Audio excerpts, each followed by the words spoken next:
Halo, selamat datang di Kongkonya TV Inggris 2, Jerman 0. Gue prediksikan Jerman menang 0-1, tapi satu hal yang di luar dari kalkulasi gue adalah ini mainnya di Wembley. Jelas main di Wembley, Inggris jauh main lebih semangat, dan Jerman bahkan 10 menit pertama Jerman cukup unggul. Cuma setelah itu menurut gue sih posesi banyak kan ada di Inggris ya. Kalau gue bilang 3-4-3-nya mirip-mirip sama Jerman, tapi perbedaannya Inggris lebih mengutamakan defense yang memakai 2 CDM tanpa pemain kreatif sama sekali. Ya, sama sekali nggak ada pemain kreatif. Kita lihat line up sebentar. Um, 3-4-3 dan 3-4-2-1 ya mirip-mirip lah kalau gue bisa bilang ya. Cuman jelas kalau Inggris memain wide dengan Saka dan Sterling, sementara kalau si Jerman pemain white-nya adalah si Gosens sama Kimmich ya, dua orang itu. Cuman perbedaannya dia ini ada Cross sebagai pemain kreatif ya. Kalau di si Inggris nggak ada ya, nggak ada sama sekali, hanya mengandalkan kualitas pemain depan ya, dan juga dia punya wingback ya. Dan di mana nggak jalan gitu kan, benar nggak, permainan ini serius boring banget ya game ini ya, dari sampai sampai substitusi lah basically ya, sampai substitusi itu di menit 68 sama 69, 69 nih di menit 69 itu 70 menit sangat boring banget karena kelihatan kedua belah pihak sangat berhati-hati, terutama Jerman ya. Gue nggak melihat serangan Jerman yang cepat dengan tempo cepat seperti melawan Portugal. Gue melihat ini Jerman yang seperti melawan Prancis kemarin ya. Sangat berhati-hati, takut kena counter attack ya. Jadi ya sedikit boring lah nih match ya. Sementara di Inggris ya nggak ada pemain kreatif sama sekali gitu. Jadi nggak banyak pergerakan juga ya kalau gue bilang ya. Di statistik pun lihat aja tuh, bayangin tuh. Ya, Inggris 4 on target, 1 off target. Bisa bayangin 4 on target 2 gol. Lihat seberapa efektifnya ya, serangan Inggris ya. Sementara Jerman 3 sama 3 ya, dan block shot 3. Jadi total attempt itu ada 9 Jerman. Kalau gue bisa bilang sekali lagi ini permainan sangat boring ya. Kalau nggak main di Wembley, gue yakin banget Jerman bisa menang ya. Bahkan setelah satu gol pertama kan dari Raheem Sterling ya. Raheem Sterling jelas sekali lagi substitusi yang sangat brilian dari Jerman dan Inggris, karena gue nggak melihat Timo Werner itu ancur-ancuran nih orang. Seperti gue selalu bilang ya, Timo Werner ini lebih parah lagi dari Martial ya, jauh lebih parah dari Martial. Hold the ball nggak bisa, aduh, main asal gebar-gebar, aduh, ini orang benar-benar deh, dia cuma ngandalin speed doang, itu doang, that's it. Itu orang nggak, ini orang sih parah banget ya. Dan ini kesalahannya lo, gue bilang ya, dia udah ada attacking winningnya udah ada gitu, Gnabry, Havertz sama Muller. Kenapa diganti sama Werner di saat-saat game penting seperti melawan Inggris? Ini yang gue benar-benar nggak ngerti ya, kenapa gitu loh. Ya menurut gue sih Gnabry jauh lebih bagus ketimbang si Werner ya. Sementara kalau untuk di Inggris, Saka itu nggak kelihatan sama sekali. Bahkan Sterling ya, setelah Grealish masuk gantiin Saka, Grealish main di kiri, Sterling main di kanan, itu Sterling jauh lebih kelihatan gitu loh ketimbang si Saka. Gue nggak ngerti deh ya, kenapa dia main Saka itu sampai detik ini gue masih nggak ngerti, sama sekali nggak ngerti. Jauh gue bilang bagusnya Saka ketimbang Sancho apa sih ya. Oke lah, orang bilang lu fans MU biarlah Sancho. Sancho kan belum pemain MU, bener nggak? Deal aja belum ya, walaupun udah dekat loh. Tapi tetap aja ya, Sancho udah lebih lama main bola. Saka tuh masih jauh lebih ingusan lah ketimbang Sancho ya. Dari statistik pun semua tuh jauh lebih bagus Sancho, tapi dia lebih milih Saka. Makanya Southgate ini benar-benar kadang pola pikirnya gue benar-benar nggak mikir, sangat katro banget ya. Sorry aja ya.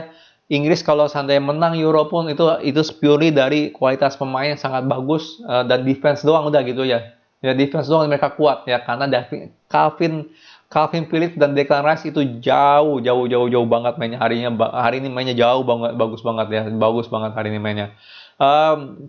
Oke, kita ngomongin ke Raheem Sterling, jelas Grealish masuk seperti yang gue bilang di prediksi, perlu Grealish, perlu Sancho, perlu pemain kreatif. Nggak bisa, nggak ada pemain kreatif tuh nggak bisa sama sekali, betul nggak? Benar nggak? Ada Grealish langsung hidup serangannya ya. Walaupun assist Luke Shaw, tapi itu kelihatan banget awalnya dari Raheem Sterling bawa bola dari tengah sedikit. Bukan one two, dia oper ke Kane balik ke Grealish dengan ada visinya dia oper ke si Shaw crossingannya cakep banget, tinggal easy finishing buat Sterling, easy finishing ya. Tapi itu ada Grealish di build up play-nya ya, ada Grealish ya. Dan yang kedua juga sama, Grealish juga yang nge-passing ya kan, yang nge-cross. Perlu Inggris tuh perlu orang kayak Grealish, perlu orang kayak Mason Mount juga boleh gitu. Maksud gue perlu pemain kreatif yang mikirnya kalau dapat bola bukan buat shooting. Ya, Sterling megang bola pikir buat shooting. Kasihan Harry Kane di depan. Gigit jari. Kapan gue dapat bola, kapan gue dapat servis. Nggak, ya. Jadi benar-benar bedanya jauh sekali dengan adanya Grealish ya, dengan ada kreativitasnya Grealish itu jauh banget ya. Tapi menurut gue juga Grealish sendiri pun bisa jadi nggak cukup gitu loh. Kadang dia perlu lebih. Ya makanya kadang makanya diprediksi gue pilih Grealish tengah, kanan si Sancho untuk bantu servis gitu loh. Karena Harry Kane ini kan finishingnya kan udah world class banget gitu loh. Ya kalau lu nggak kasih bola nggak umpan ke dia mau gimana dia finishing? Ya nggak bisa lah benar nggak. Makanya orang pada ngatain Harry Kane nggak kelihatan di Euro. Ya nggak kelihatan lah karena si Sterling mikirnya cuma ngegol doang. Foden mikir ngegol doang gitu loh ya. Jadi Saka ini kalau gue bilang sih kedepannya mendingan jangan ya. Gol kedua Harry Kane jelas itu crossingannya brilian crossing dari Grealish juga gitu. Jadi kalau gue bilang sih Grealish ini sekali masuk itu perbedaannya jauh banget dari permainan Inggris. Yang tadinya nggak tahu mau ngapain ya, cuman ya coba kombinasi segala macam, nggak ada kreativitas. Akhirnya Grealish masuk tuh bedanya 100%.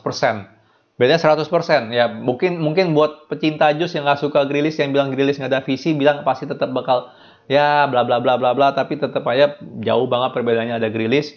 Pemain kreatif ya, walaupun dia kreativitasnya nggak setinggi Bruno, tetap aja dia masih ada visi untuk melakukan sesuatu gitu, untuk passing the ball, untuk crossing the ball. Itu yang penting. Penting banget ya, nggak mengandalkan 100% skill individual ya kayak Saka mau coba bawa-bawa bola gitu atau apa ya percuma gitu. Tuh orang sih moyung banget, nggak ada gunanya itu orang. Ya, jadi sebenarnya ini siapa yang layak menang? Dua-duanya sih jujur nggak layak menang karena dua-duanya nggak gitu bagus. Tapi substitusi yang luar biasa ya. Bahkan Jerman hampir samain kedudukan ya pas 1-0. Counter attack dari Muller tinggal ngalahin si Pickford. Tapi udah ngalahin sih tapi dia ya sedikit banget gitu udah keluar gitu. Jadi nggak ya udahlah bukan harinya Jerman ya, jujur aja bukan harinya Jerman. Dua-duanya sih nggak layak menang, tapi substitusi luar biasa ya. Menurut gue sih harusnya kalau dari awal itu Timo Werner nggak dimainin, itu harusnya sih bisa banget Jerman menang walaupun main di Wembley. Tapi jelas satu hal yang gue akuin ya, defense Inggris sangat bagus, pressingannya Inggris juga sangat bagus. Pressingannya itu luar biasa lah gitu loh. Jerman kewalahan banget, nggak bisa build up serangan dari belakang sama sekali. Sekali lagi gue bilang Calvin Phillips sama Declan Rice, gue bilang situ dua orang sih mantep banget hari ini mainnya, gila, bener-bener gila lah tuh dua orang ya. Oke, kita lihat dari line up. Mana line up? Oke, line up ya. Ngomongin sedikit soal Jerman, Timo Werner sih mainnya ancur-ancuran, bener-bener gila. Gua nggak habis pikir kenapa dia bisa main 70 menit. Ya kalau gue jadi dia halftime sih udah gue keluarin ya. Jauh dari halftime udah gue keluarin. Jujur kalau dari sini Kai Havertz mainnya lumayan bagus ya. Kalian tahu lah kalau sering nonton video gue, kalian tahu gue nggak melihat Kai Havertz tuh bagus-bagus banget ya. Tapi dia di timnas Jerman sih dia mainnya bagus loh, serius mainnya bagus. Work rate-nya bagus, visinya bagus, passing skillnya juga bagus. Kalau gue bilang sih Kai Havertz ya lumayan lah di Jerman sih. Kalau dia bisa bawa itu ke Chelsea ya, gue bilang sih Chelsea bisa berbahaya gitu. Karena Chelsea kan problemnya dia nggak ada pemain kreatif ya, cuman ngandalin Ziyech sekali pun itu juga kalau dia lagi form ya. Kalau dia bisa main kayak begini di Chelsea sih bahaya loh kalau gue bilang ya. Cuman yang jelas sih kalau depannya Timo Werner sih hancur-hancuran tuh orang bener. Hancur-hancuran tuh orang gila. Rudiger mainnya lumayan bagus ya. Saka ini bener-bener gak kelihatan terlalu banyak ngandalin skill individu, di mana Rudiger ya sangat kuat ya untuk netralisir Saka. Di luar dari itu ya itu sih yang kalau gue bilang sih bisa ngomong ya. Kalau gue bilang sih dari pendimbang Goretzka, gue lebih milih Gundogan jujur aja, jauh lebih bagus, jauh lebih balance ya dari nyerang sama defense. Udah paling nggak itu doang lah yang gue bisa ngomong dari Jerman. Kalau dari ini Pickford ada beberapa penyelamatan yang dilakukan sama dia, tapi overall nggak banyak juga lah ya, bener nggak, karena ini 7 orang ini bermain cukup bagus hari ini ya. Bahkan kayak Walker pun main cukup bagus hari ini. Johnston gue nggak gitu kelihatan. Harry Maguire menurut gue sih mainnya lebih bagus dari Johnston karena ya Harry Maguire kan lebih suka bawa bola juga, kadang kan maju untuk bantu gitu, bantu distribusi bola. ada extra role lah untuk Harry Maguire, sama kayak Kyle Walker karena suka maju dikit untuk bantu distribusi bola. Kalau Johnstone benar-benar ngondok di belakang. Tapi jelas dengan Johnstone sama Harry Maguire di belakang, wah itu kuat banget deh. Itu bola atas kuat banget. Kuat sekali Inggris bola atas ya. Bahkan kalau setiap kali corner untuk Inggris ini berdua bahaya banget nih, bisa banget ngegolin. Ya, Kyle Walker hari ini lumayan ya. Ini yang gue bilang, yang salah satu kalau gue bilang sih Southgate bener ya di game ini, yaitu taruh Kyle Walker sebagai central defender, bukan sebagai ini ya, Kieran Trippier ya. Karena dia nyerang sih katro ya, tapi untuk defense belakang ini benar-benar bagus netralisin si Timo Werner sama kayak Havertz ya, dia cukup. Karena dia gesit kan, fisiknya kuat. Ya ketimbang Johnson sama Maguire yang lebih lambat, dia sangat bagus untuk mengcover daerah belakang pada saat counter attack. Jadi menurut gue sih Kyle Walker di central back ini hari ini cukup jalan. Kieran Trippier jauh lebih bagus timbang siapa namanya Reece James ataupun Kyle Walker di fullback ya. Kalau gue jadi Southgate ke depannya, Trippier selalu main di kanan, Luke Shaw selalu main di kiri. Itu udah pasti jauh lebih bagus. Calvin Phillips, Declan Rice, kalau gue bilang dua orang ini man of the match hari ini ya, jujur aja.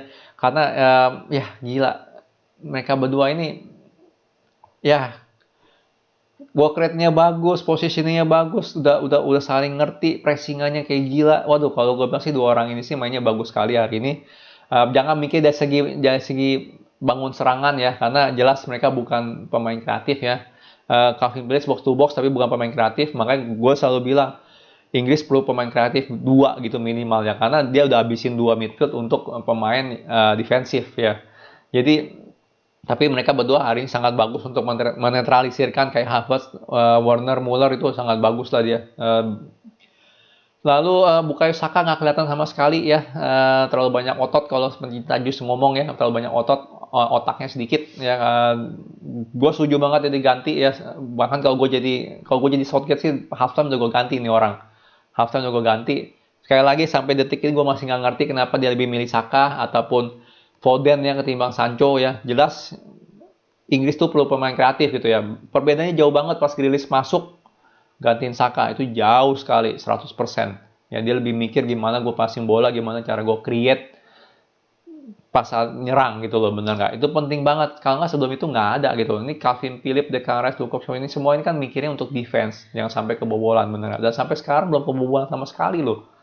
Inggris belum kebobolan sama sekali loh. Ini defensifnya sangat bagus. Gue ngeliat Inggris itu udah kayak Italia zaman dulu kali ya.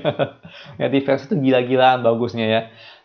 Saka benar-benar jelek nggak kelihatan. Harry Kane nggak kelihatan juga karena kasihan bener nggak dapet bola ya. Bola selalu hilang dari Saka. Kalau Sterling dapat bola ya jelas dia pengennya ngegolin. Jadi Kane ini sebenarnya kasihan, benar-benar 100% kasihan ya, nggak dapet servis sama sekali. Sterling ya mau ngomong apa ya Mas Sterling ya, dia seorang bowler ya, itu keahliannya dia ya. Kalau orang bilang dia banyak otot, emang dia seperti itu gitu, benar nggak? Jadi ya, mau nggak mau jadi harus bawa bola, benar nggak? Tapi ya jelas kalau untuk Sterling jauh lebih berpengalaman dari Saka ya, dan apa secara fisik juga jauh lebih bagus dari Saka gitu. Jadi kalau bilang Saka sih mendingan Foden sih jauh sih gue bilang timbang Saka ya. Kalau emang si Southgate ngandelin skill individu atau apa gitu ya, tetap gue nggak melihat Saka lebih bagus dari Foden ya, nggak melihat sama sekali ya. Jadi ya seperti itulah, pemain cukup boring ya sampai substitusi ya. Jadi 70 menit pertama itu sangat boring, pas substitusi Grealish masuk, Gnabry masuk, jauh lebih menarik untuk ditonton ya 20 menit terakhir, karena jauh lebih apa ya, hidup gitu loh. Serangan Inggris jauh lebih hidup, serangan Jerman pun jauh lebih hidup. Timo Werner ini benar-benar nggak bisa ngapa-ngapain loh, gila loh nih orang lo, parah banget, dan salah banget loh dari awal mainin dia sampai 70 menit, bahkan 70 menit mainin dia.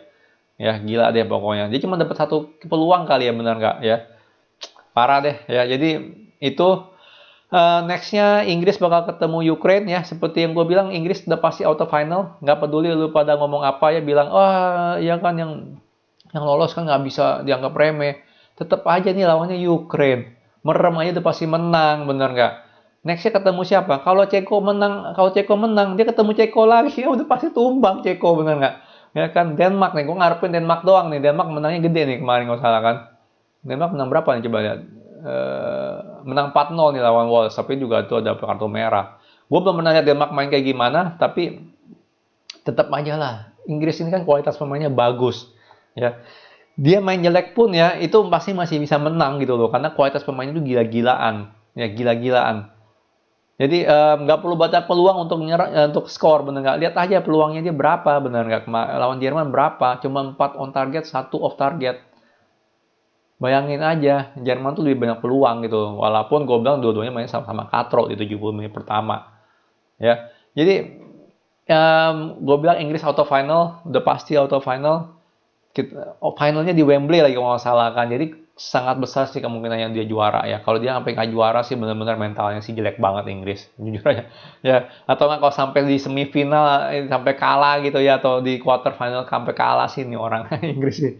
Nah, ini gue nggak melihat itu terjadi sih jujur aja sih ya. Dia auto final udah pasti ya. Gue nggak melihat dia kalah di quarter final ataupun semifinal, jujur aja, sorry aja.